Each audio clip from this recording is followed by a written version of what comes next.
खुदावंद यीशु की अंजील मुकद्दस यूहन्ना के मुताबिक उसका 8वां बाब 21 से 30 आयत तक। उस वक्त यीशु ने फरीसियों से कहा कि मैं जाता हूँ और तुम मुझे ढूंढोगे और अपने गुनाह में मरोगे।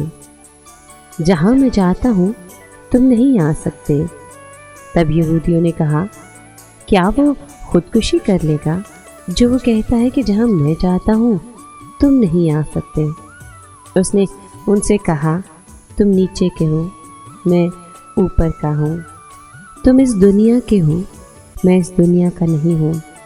इसलिए मैंने तुमसे कहा है कि तुम अपने गुनाहों में मरोगे, क्योंकि अगर तुम ईमान ना लाओगे कि मैं वही हूँ तो तुम अपने गुनाह में मरोगे। तब उन्होंने उससे कहा, तो तू कौन है?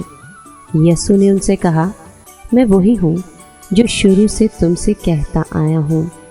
मुझे तुम्हारी निस्बत बहुत कुछ कहना और फैसला करना है, मगर जिसने मुझे भेजा है सच्चा है, और वो बातें जो मैंने उससे सुनी हैं मैं दुनिया से कहता हूँ।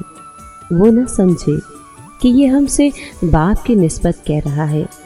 बस यीशु ने कहा, जब तुम इब्ने इंसान को बुलंद करोगे तब तुम जानोगे कि मैं वही हूँ, और मैं आपसे कुछ नहीं करता, मगर जैसा बाप ने मुझे सिखाया वैसे ही ये बातें कहता हूँ। और जिसने मुझे भेजा है वो मेरे साथ है, और उसने मुझे अकेला नहीं छोड़ा, क्योंकि मैं हमेशा वही काम करता हूँ जो उसे पसंद आते हैं। जब वो ये बातें कह रहा था तो बतेरे उस पर ईमान लाए। पाक कलाम के पढ़े और सुने जाने पर खुदावंद की बरकत हो, खुदा का शुक्र हो। अजीज दोस्तों, आज के कलाम में हमने सुना कि यीशु ने फरीसियों से कहा कि अब मैं जाता हूँ और तुम मुझे ढूंढोगे। जब वो ऐसी बात कर रहा था तो फरीसी समझे कि शायद यीशु खुदकुशी करने वाला है, क्योंकि वो ये कहता है कि जहाँ मैं जाता हूँ तुम नहीं आ सकते। मगर यीशु ने उनके ख्यालात भांपते हुए उन्हें कहा कि तुम नीचे के हो, यानी तुम ज़मीन के हो, और मैं ऊपर का हूँ और इस दुनिया का नहीं हूँ। और ये भी कहा कि अगर तुम मुझ पर ईमान नहीं लाते तो तुम गुनाह में मरोगे, क्योंकि मैं जो कुछ भी कहता हूँ वो खुदा की मर्ज़ी से कहता हूँ, और जो कुछ भी करता हूँ वही करता हूँ जो खुदा को पसंद आता है। अजीज़ दोस्तों, अपनी अज़ियत और दुखों के बावजूद खुदावंद यीशु पूरे तौर पर रहमदिल और दर्दमंद मोहब्बत के साथ खुदा और खुदा के लोगों का वफादार रहा, और उसने अपने लोगों को आखिर तक प्यार किया और अपने आप को खाली कर दिया।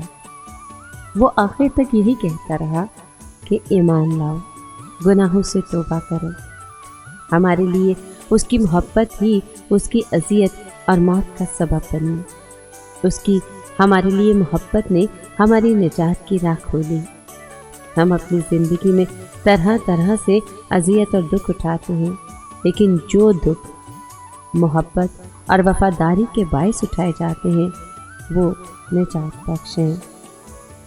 आइए दुआ करें कि खुदावंद खुदा तो हमें अपनी जैसी रहमदिली, दर्दमंदी और साबित करनी सिखा, ताकि हम फक्त अपने लिए नहीं बल्कि दूसरों के लिए भी जिएं। आमीन।